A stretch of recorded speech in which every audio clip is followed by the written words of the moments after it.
going well. She got into an accident. Whatever, we got into an argument. I went to jail. In and out of jail, in and out of jail for the last, I don't know, say 2 years. And then me and my wife, we got back together. Everything was going well, and this time around, I'm like, I gotta change something this time, And I just picked the Bible up, and picked the Bible up, started reading it. I saw Dan, and he's like, "Oh yeah, there's Bible study." I'm like, "Well, I can't really do a Bible study because I was doing programs at the time, and they wouldn't let you come out of the program to get the good time to go to Bible study." So Dan would come to the unit Friday morning at 9 o'clock and have a one-on-one Bible study with me, and he's this guy's tremendous. He's done the world for me. You know, I don't know. It's just something. Let's just say I've been saved. About 7, 8 months ago. About April 6th. I got a call to the jail. It was 2 weeks before I was coming home. I came home the 19th of April. They called me down to medical. There's a lieutenant in there, a white shirt. I'm like, what the hell's going on? And he's like, "Yo, your wife passed away." I'm like, "What?" I'm like, "I didn't believe it, And yeah, she passed away. Unfortunately. And Dan helped me get through it.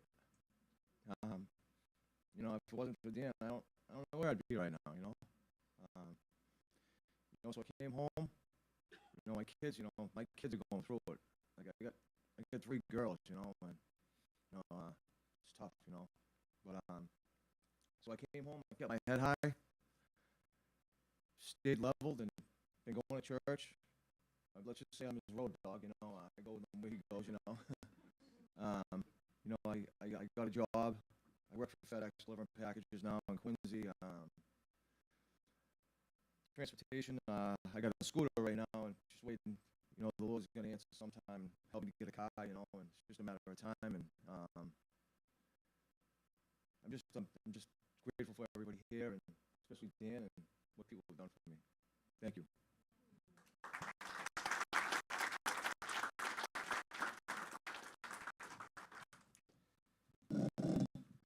Yeah, when we get out, we stayed in touch and took him to Bible study and took him to some churches, and we prayed about some transportation, found a scooter, God provided that, and then prayed for a job, God provided that, so, God's been helping him along, and he's not far from me. One of my board of directors lives only 5 houses from where he's staying, so he's been over there doing some work, so it's been, he's slowly rebuilding, so thank you again for your prayers and support. As far as the ministry, just so you know, does anybody know how much it costs to incarcerate an inmate a year? That's to provide food, shelter, clothing, AC, heat, medical, the whole shebang, 1 year. A little more money. Huh? Keep going. Yeah, about 60,000. Yeah. The jails they build now, like ours is probably the newest. It was built in '92 to '94, and it's built almost like building blocks. Remember when you were a little kid, you had little building blocks? They build cells, their own cells now. There are so many feet, so much thickness, and rods and iron, and they bring them and stack them together and put them together almost like you would with little building blocks, little kid. And how much it costs to build one cell? Now these are figures, by the way. I'm going back 1985. I had to write a lot of college. I went to college late in life. Went to college at 91 at the age of 35 with 4 kids. And well, most of my papers were on prisons and stuff because that's what I was so much interested in. So I'm looking at books that were written in '85. How much do you think it cost to build one of these cells? I wouldn't go that far. About 50 grand. Back it was 55 grand. That was a lot of money back then. I'm sure it's double now. But yeah, the concrete, the iron, specifics and all that. In '85, same book I was reading, guy, in fact, the guy who gave me the scholarship wrote the book. He's done anything you've seen prisons in movies, he did. He was the film director, and everything you've seen San Quentin, everything, he does all the filming for those. Anyway, and he became the director of the Billy Graham Center for Prison Ministry. So me and him are very close. But anyway, he wrote in this book. He wrote in 1985, we spent $8 billion building jails and prisons because of crime and the shortage of space. So we spent $8 billion building jails and prisons. Now, what they didn't tell you was though we spent $8 billion to build them, it's going to be 12 and a half times as much to run them. So in cost, it's going to be $100 billion. And it has 3 officers, morning, afternoon, graveyard shift. You need medical attention. You need food. You need washing machines. You need clothing. You need all these things, and it costs a lot of money. So that all that say, we're not building it. There's nothing. It's going to change. Putting Jesus in him will change him. We need to change them from the inside out. Because you can either make a person bitter or better. There's one of the things I've noticed. I've been doing this, I did a couple of years as an inmate, and now I've been in chapter 28 years. But the two things are bitter or better. The criminal's going to get more harder, or going to get a break. I don't want this anymore. I don't want to, be told when to get up, when to get out of bed, when to go, wash, and when to shower, and this and that, and because it gets old fast. So the good thing about jail is it breaks a person. Well, let me just say, they're already broken. Everybody's broken. How many have sinned? Many, most? All have sinned. All fall short. Everybody's broken. They need someone to fix them. You've realized, me and you have realized this. A lot of people haven't. The good thing about jail is that's when they realize they're broken. Because most of the time when they come in, whether they're being sentenced or waiting trial, they come in and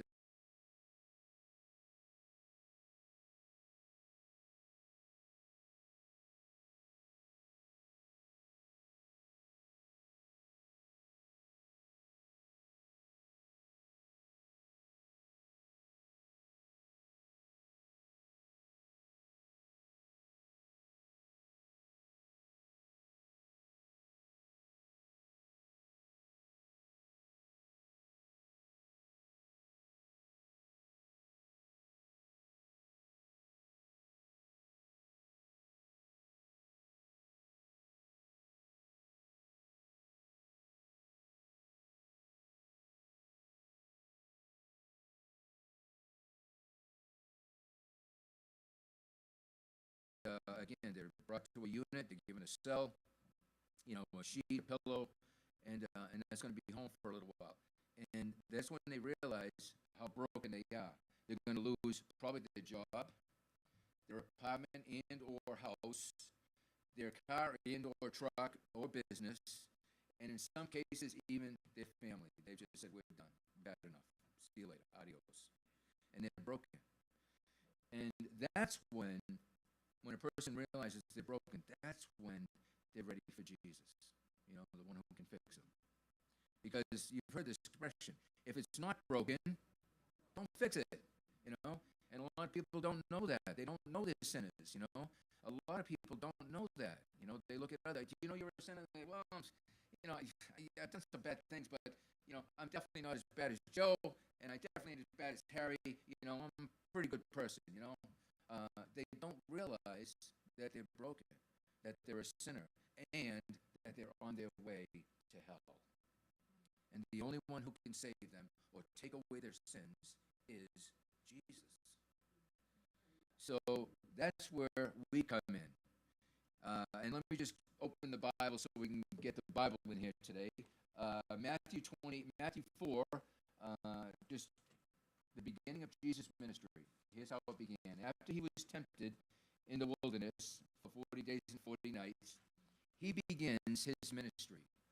And it's in Matthew 4, verse 17. Mark tells us in his gospel that he's about 30 years old.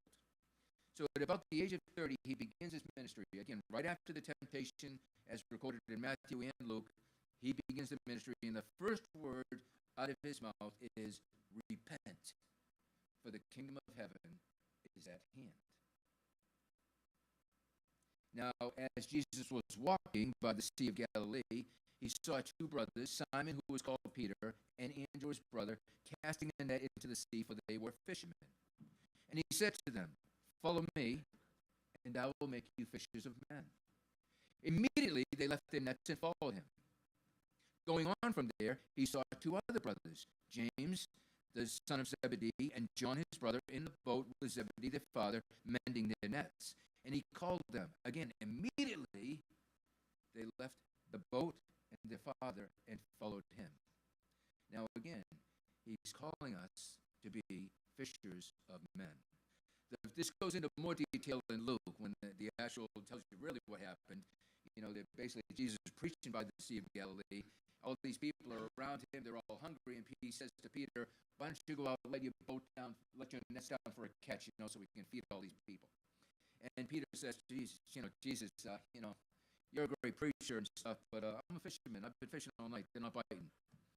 And he says, but okay, I'll do it. So he goes out, lets his net down, and all the fish in the Sea of Galilee jump in. And they kept hauling the net, and it's beginning to break. So they signal for their partners, James and John. They come over, and they start filling both the boats with the fish, so much so that the boats are starting to sink. And they said, let the rest go, let it go. And then they bring the boats to shore. And Peter immediately senses that this guy, Jesus, is not just a man. And he said, you need to depart from me, because I am a sinful man. And Jesus says, do not be afraid. From now on, you'll be catching men. You'll be fishers of men. And that's what we are. We're fishers of men. We need to be reminded every so often, because we can get caught up in the church scenario, our little club and our fellowship and all that, and that's all good, a little mini heaven. But there are a lot of people lost all around us. And we've all been praying for revival, and I'm telling you, it's happening. But a lot of people don't see it because it's behind the wall. You go to any jail and prison, and you will see people on fire for God. Because not only do they realize they're broken, and they realize they need a Savior. Again, not everybody, but most, a lot of people. But when they come to Jesus, they got a lot of time to read the Bible and really get to know Jesus. What I love, being the chaplain, again, 28 years, is when I go into that jail, I don't have to walk up to somebody and say, excuse me, sir, do you know you're a sinner? You don't have to do that. They all know they're sinners. Better yet, you don't have to ask, do you know you're on your way to hell? They know that too. But I bring the good news. And again, while not everybody jumps on board, there are some that they hear it and it's like, wow, this is what I've been looking for my whole life. All their sins washed away by believing in the Son of God. And they not just hope they're going to heaven, they know they're going to heaven. Because Jesus bought their sins and paid for them in full with his blood. Remember, the wages of sin is death. What did Jesus do? He died. He paid in full. That whosoever believing in him will not perish, but they will have eternal life. Because we all get a date. So far, 1 out of 1 dies. And you're all going to meet him, like it or not. And there's only 2 ways to die. You either die in the faith, believing in Jesus, or you die in your sin to be separated forever and ever from God. In a place of utter darkness where there is weeping and gnashing of teeth. I remember as a baby Christian asking the chaplain in jail, what does this gnashing mean?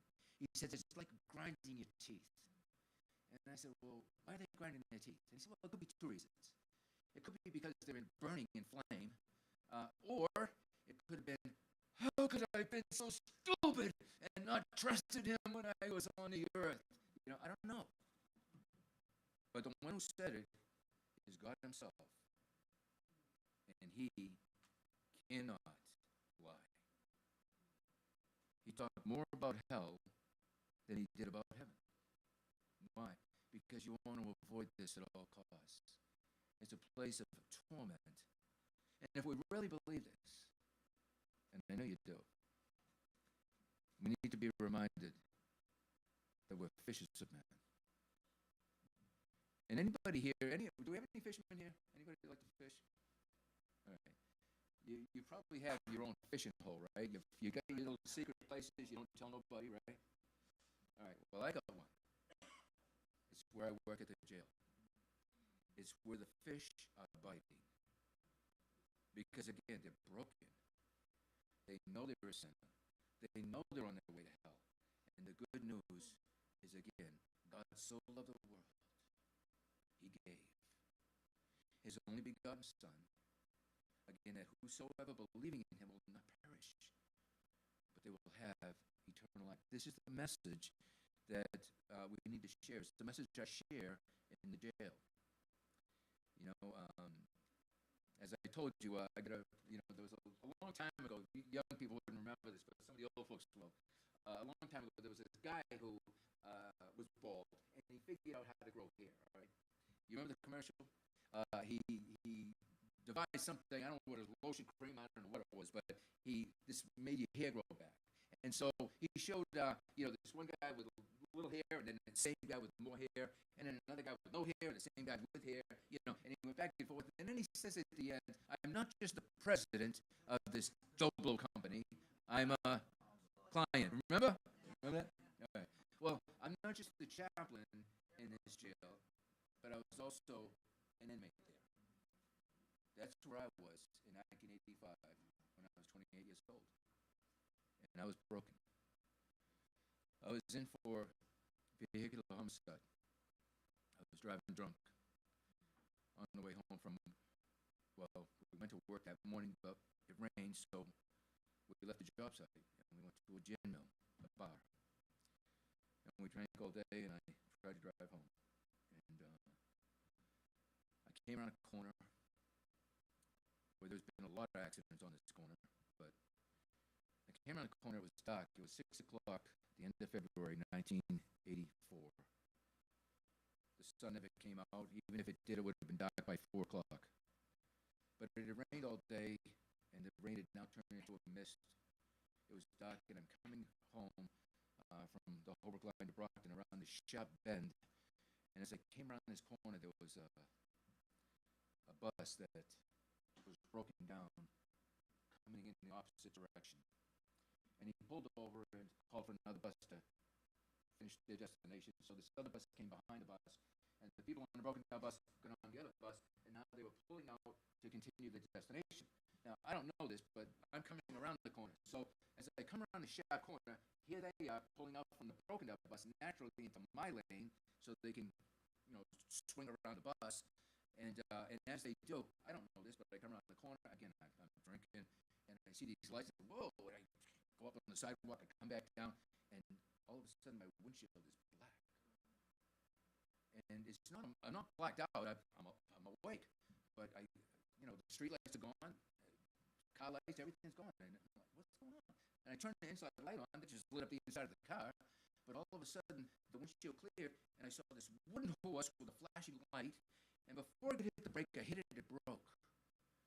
And I pulled over and found out after the fact that there was a water drain that had backed up, and the water department was there trying to unclog this drain. So they had several water department workers there, and they had some, wooden horses and a police officer directing traffic. Well, I got out of the car and I came out, and these people yelling, screaming frantically, and as I looked through the crowd, there was a man lying in the road, and there was a man kneeling down beside him, and I walked over and I said, is he all right? And I saw pieces of the wooden horse that I had hit, and I said, did he get hit by a piece of wood? And the guy looked up, he said, no, you hit him. And I went into a state of shock because I didn't see this guy, and I don't want to believe him, but I knew no one would be joking about this. And so I fell to my knees. The police came. They arrested me for driving to endanger. They took me to the station, asked me to take a breathalyzer, which I took and flunked, and they arrested me for driving under the influence. They released me on personal recognizance. My father picked me up, and I went home, and I was sitting at the table crying. And a friend of my father's, a cop, came to the door. My father beckoned him in. He said, what happened? And he said, Tommy, your kid hit the police officer directing traffic. And my father said, who was it? And he said, Johnny Gilbert. And I was on the table crying, and when he said Johnny Gilbert, that's my head, because I know Johnny. Everybody knows Johnny. He's the nicest guy in the world. And my father said, how is he? And he said, Tommy, it doesn't look good. And so I just started crying and everything, and the cop friend told us, listen, I know this good lawyer, you're going to have to get him, come with me. So the next day we go with him and we obtain a lawyer, and 7 days later, I'm at my girlfriend's house. The phone rings. It's my buddy Sully that I was with drinking, and he said, "Danny, you better sit down." And I just screamed, "No!" And he said, "Yeah, Danny, he's dead." And I put the phone down and started crying, and I was served a subpoena a few days later, being rearrested for vehicular homicide. So my lawyer entered a plea of not guilty, and I asked why, and he said, "We need to buy some time. They're not going to have you right now. We just got to just trust me. I know what I'm doing." So we go to court, continue, go to court, continue, go to court, continue. And 2 weeks short of a year, we finally go to court. The DA's late, and my lawyer marches into the judge's chamber and says, "We don't have a case." It's pretty clear, cut and dry. All the arrows point at Danny. This is really over before it started. But he said, I will say, I know that the officer had his black raincoat on. He didn't turn it outside orange yet. And I also know that the breathalyzer was broken. So he says, "I'm representing him, and I want to know what you want to do." So, meaning, do you want to go to the trial, judge, or do you have a plea? So the judge says, "Listen, I will consider county time if he wants to change his plea." So he comes back and tells me this, and I don't know what's going on. I don't know what the plea is. I don't know anything about this stuff. I know I'm going to take a ride. I just don't know where and how long. So the DA is looking at 5 to 7 Walpole, stake time. So he comes back and he says, "Listen, he'll consider county time if you change your plea to guilty." I said, "What's that mean?" He said, "It means if you change your plea to guilty, he might give you county time, and if he does, the most you get is 2.5 years." Again, I know I'm going to take a ride. I know I'm guilty. I said, "Let's just get it over with, all right?" So we plead out guilty, and he does. He sentenced me to 2.5 years at the Plymouth County House of Correction. And I go in there, get mugged, not raped, I get strip searched, and checked for guns, drugs, everything all over you. And then they bring you to a cell. And it was there that someone gave me a Bible. Now, I'm 28 years old. I've never been to church in my life. I never knew nothing about God. But I got this New Testament, and I started reading about Jesus, and I'm amazed because I never read anything like this. And it was talked about, this man going around touching blind people see, deaf people hear, lame people walk. The winds and the seas obey him. But when he starts talking about sin, it's getting really hot in there because I'm like, yikes, I've done these things. He said, "You've heard it said from them of old that thou shalt not commit adultery. But I say unto you, if you even have looked upon a woman to lust for her, you've already committed the sin of adultery in your heart." I'm like, whoa. And then he said, "And you've heard it said that thou shalt not commit murder. But I say unto you, whoever is angry at his brother without cause would be guilty in court. And whosoever would say, Raka, or you fool, he would be in danger of hellfire." And I'm like, yikes. And as you go down the system, I busted all these. And then I read, "These are going to be cast into outer darkness. There's going to be weeping and gnashing of teeth." And that's when I realized he's talking about hell. And so that Sunday, the officer opens up the door and he says, "Jabbo!" And everybody starts saying the cell numbers 38, 22, 14. So I said, 16. And my door slides open and I follow these guys down the hall. We go upstairs in a little church on the second floor. And the guy's preaching Jesus. And I'm listening, but I'm only half listening because I think I'm going to hell. So when he's done, and everybody's shaking hands on the way out, I'm the last guy to say, "Chaplain, I'm in trouble." He said, "What's the matter?" I said, "I've been reading this book, and I've been doing a lot of these things, and I said they're going to be cast out outer darkness, weeping, gnashing of teeth." I said, "Are we talking about hell?" He said, "Yes, we are. You need to be saved." And when he said that, the officer looked at me and went, and said, "Wait a minute. Do you believe Jesus died for your sins?" I said, "I look at Chaplain, I believe that, but I got a lot of them. I'm 28. I've been doing this stuff all my life." He said, "Jesus Christ died once and for all for the sins of the world." He said, "When you go back to yourself, get on your knees and say, 'God, I know I'm a sinner, but I believe Jesus died on that cross for my sins. I believe he was buried, he rose again. I want you to come into my life.'" I went back to my cell and did that all day long because I knew what a rotten sinner I was. Up until this point, again, I measured myself on the horizontal. I'm not as bad as him. I'm not as bad as him. But now I'm looking at Jesus and I'm thinking, I'm really bad. I don't even come close. And again, Jesus began to change my life. He took away the cigarettes, the marijuana, the cocaine, the drinking, fighting, swearing. He took away all these things. I didn't want to do them anymore. And then I got out of jail and got into a good church and got involved in ministries. And I felt God's call on my life. And I applied for this scholarship to go to college and be a minister. And I was accepted. And I went out there and then I, again, studied Bible theology for 4 years. And the jail said, the chaplain called and said, we need another chaplain back here. I'm getting too old for this. There's a new jail, It's 4 times as big as the old jail, and there's not a cockroach in sight. I'm like, are you kidding me? The old jail was bad. It had rats, everything. And so he says, yeah, this is like Calder. I want you to pray about coming back here when you finish school. We need some young blood. We got these gangbangers. I'm getting too old. So I said, all right. So I told Kim, we prayed about it, and he helped me with the resume, flew me back, and got me an interview with the sheriff. And the sheriff said, I understand you're the man for the job. Chaplain speaks very highly of you. I understand you'll be faith-funded. I looked at the chaplain and said, I'll explain that to you. And so I get the job. So we're walking out the door. Now, mind you, I just come back from Illinois. I got 4 kids. I live with mom and dad, trying to find an apartment and having a hard time because I got 4 kids. And I said, so what's this faith-funded thing? He said, remember I told you to trust the Lord? I said, yeah, you always said that. He said, this is where you've got to trust the Lord. I said, okay. He said, they ain't got no money. I said, what? I said, I just got a job and they ain't got no money? He said, yeah, God's going to take care of you. I said, you serious? He said, yeah. Now, he never lied to me. Brought me to the Lord, discipled me, he baptized me when I got it, he married me, my wife and I, and he always said, trust the Lord, trust the Lord, trust the Lord. And so he said, yeah, God's going to take care of you. He said, by the way, you preach next Sunday. I said, what? I said, what am I going to say? He said, just tell your story, tell them what you did, and you're going to be the chaplain, and you're faithful. I said, all right. So I do that, and I preach, and then after it's over, people come up, shake my hand, they give me money and checks and money and put things in my pocket, and I go home. I'm like, wow, you gotta be kidding me. And then he said, and the guy says, you're going to preach over here next Sunday. So I go over there, I do the same thing. And again, I went with this ministry. First ministry was called Good News Shelter Prison Ministry. We butted heads, so, and then I went up with New Hope Correctional Ministry. And so that's what I do. So I'm basically the chaplain in this jail under New Hope Correctional Ministry. And again, I have to raise my own funds. There's no charge for the sheriff in the jail, which they love because they ain't got no money either.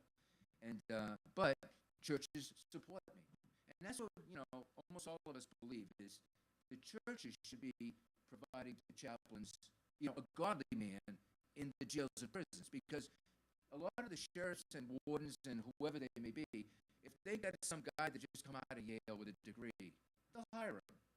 The guy may not even believe in the Bible or Jesus, but he's got a degree, so they hire him. And here's a bunch of people that don't hear the gospel. So if the churches put a man that they know is going to preach the gospel and help these people and love these people, they'll support him. And so of course the sheriff and everybody's happy with that. And I become the institutional chaplain. While I am the Protestant minister, I am ordained, but I'm also the institutional chaplain. So anything religious falls on my desk. Someone dies, I bring the bad news. Someone has a baby, I bring the good news. Someone wants to get married, I coordinate that. Someone wants to go to Jehovah's Witness, I help them meet with the elder of JW. The Muslims, I help them have a service, and they do that. I don't have to do these things, I just got to help them coordinate. A clergy wants to come in and visit one of their parishioners, I help coordinate that. I do anything religious, policy and procedure, I work with legal, I help them write out the laws, because there's certain things we have to do as a prison and a jail. There's what they call religious freedom. So the Muslims have a right to do a Muslim service. The JW, so the Catholics and everybody else, they have a right, and we have to do that. They have a right to wear a kufi. They have a right to have a yarmulke or religious beads, and so they have a right to do these things. So I have to tell them, yeah, you have to do this. If you don't, you're going to get sued. So I help them, and they write the laws and everything else. And again, they love me because I do anything that's religious, there, not just for the inmates, but for the officers. And I've had the privilege of leading hundreds to the Lord, again, on both sides of the bars. And what I love about it is I not only I not only get to lead them to Christ, but I also get to disciple them and teach them the Word of God. They're not going anywhere for a little while. So I get to teach them what it means to follow Christ. And then on their way out, I do just what the chaplain did with me. When I was getting out, I said, Chaplain, I'm being released in a little while.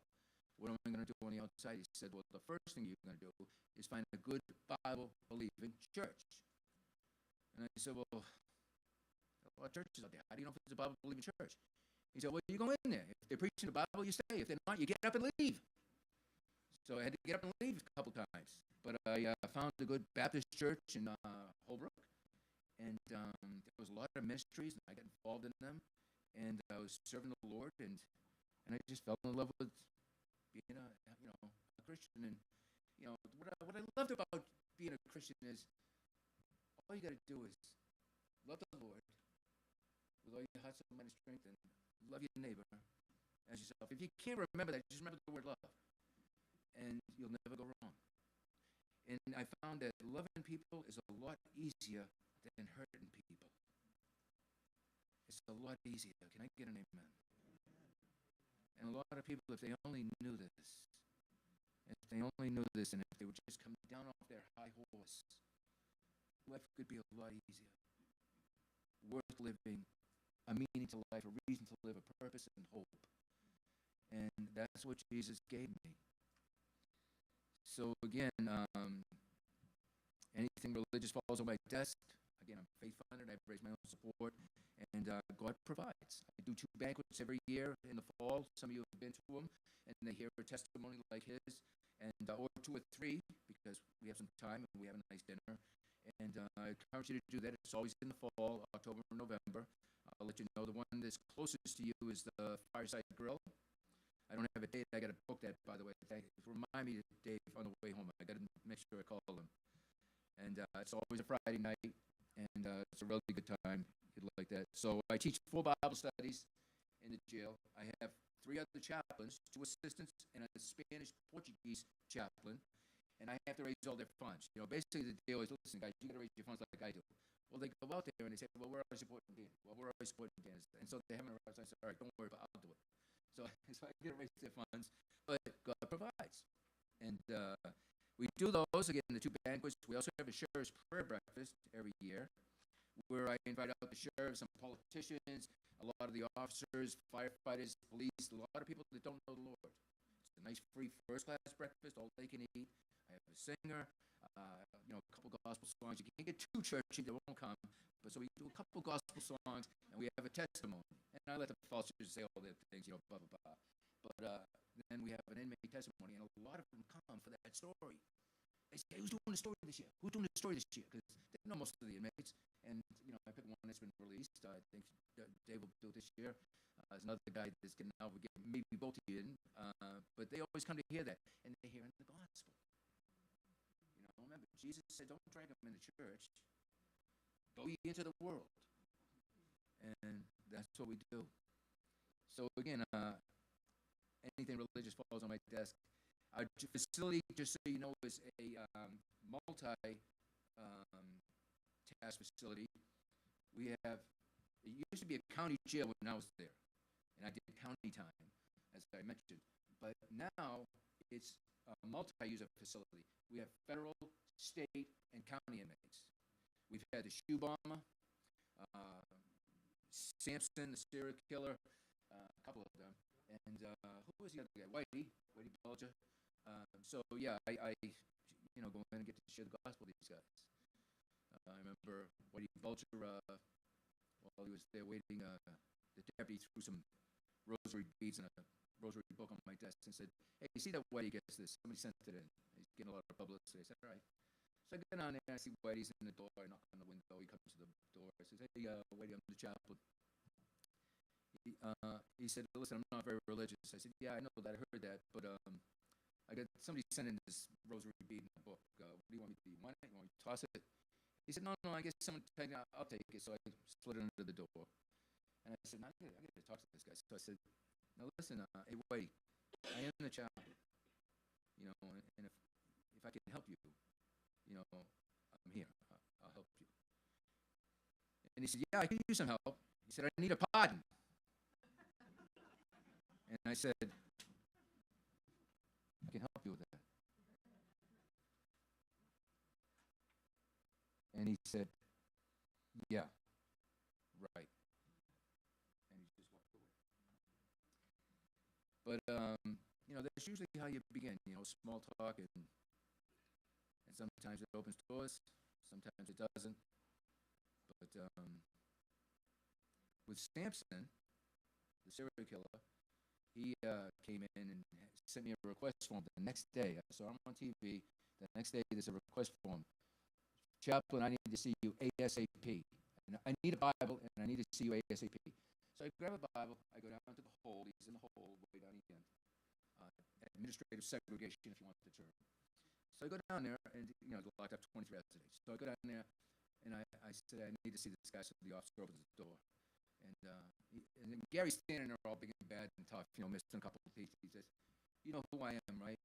I said, yeah, I know you are. I really wanted to crack him, to be honest. But he said, you know what I did, right? And I said, yeah, I know what you did. He said, well, here's my problem. I don't feel bad about it. And I said, well, Gary, you might not feel bad about it right now. But when you die and wake up and burning in hell, you're going to feel very bad about that. And he said, where's that? Is that in the Bible? I said, yes, it is. He said, where? I said, I'll hand you a pen. So I took his pen. I wrote down Luke 16 when the guy's burning in hell. And I said, read that. So I left.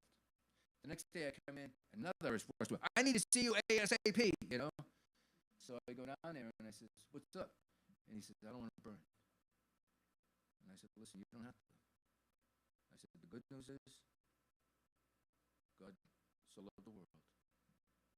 He sent his son. And if you receive him as your Lord and Savior, you can have all your sins washed away. He said, I need that. What do I got to do? And so I led him in prayer, and he accepted Christ. But what happened was he had a girlfriend, I guess, who was a JW, and she's sending in all this Watchtower literature. Now, I don't know if you know much about the JWs, but they don't believe in burning in hell forever. They believe in annihilation. You go to hell, but you burn up, poof, oh, you're done. You're all done, right?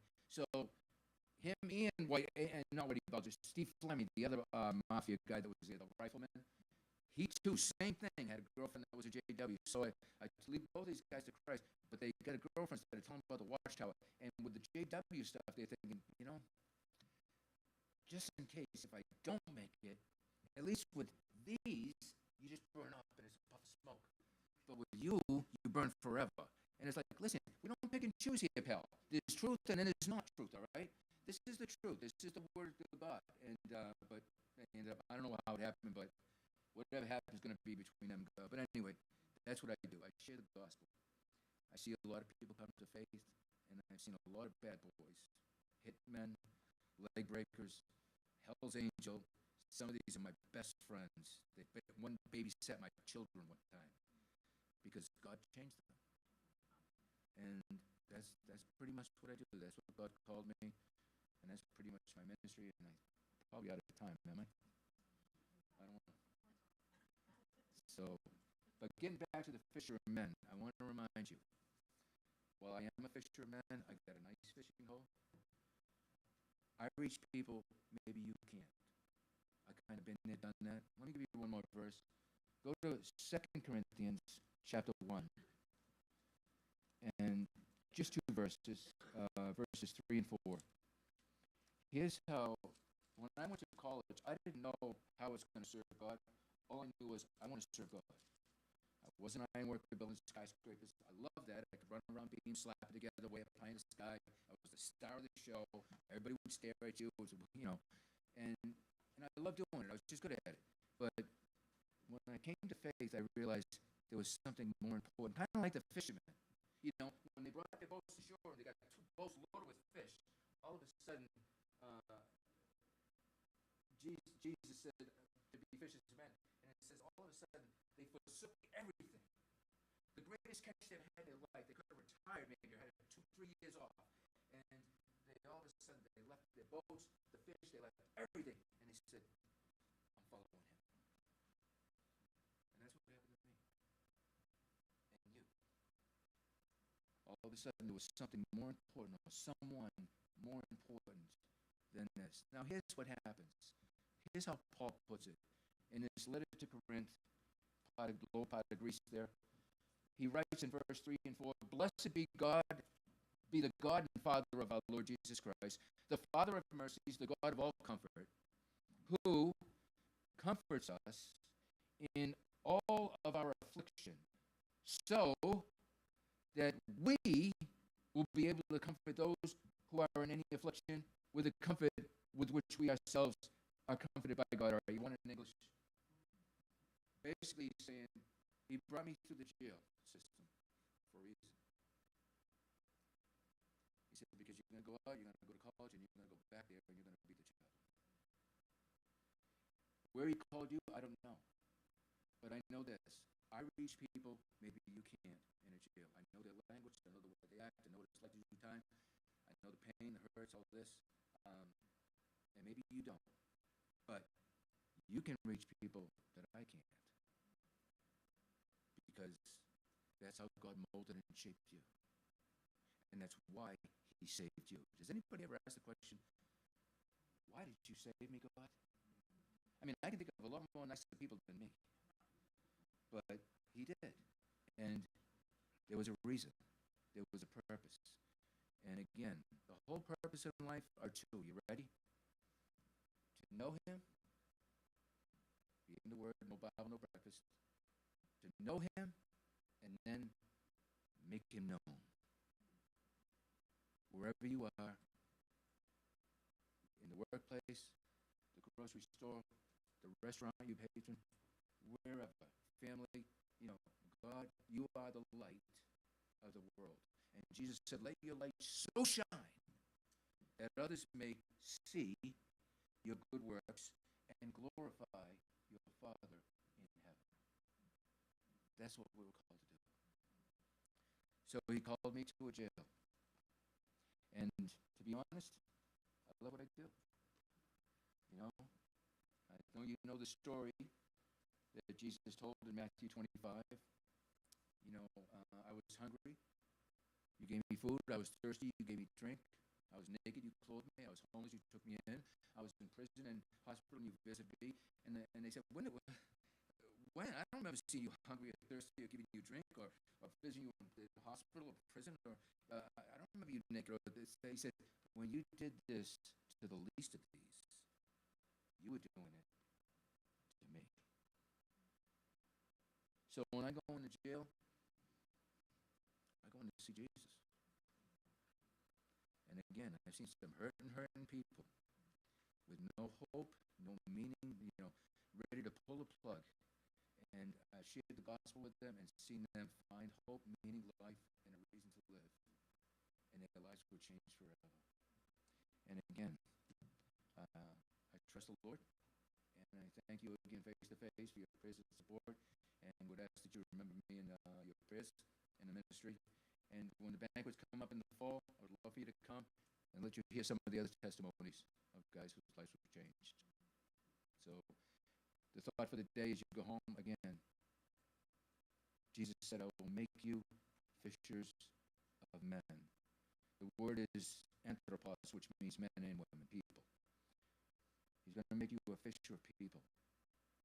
You're going to see people hurting. And you want to be there. Hey, what's going down? Why are you so sad? What's up?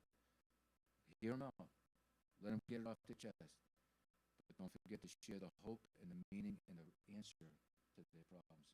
His name is Jesus. Amen. Father, thank you. Thank you so much for you, your Son, your Spirit, your Word, the truth, the love, the hope, and the purpose and the meaning you give us in life. Help us not only to know you, but to share you with others, Lord. And we ask this in the name of your Son, Jesus. Amen. Hey, when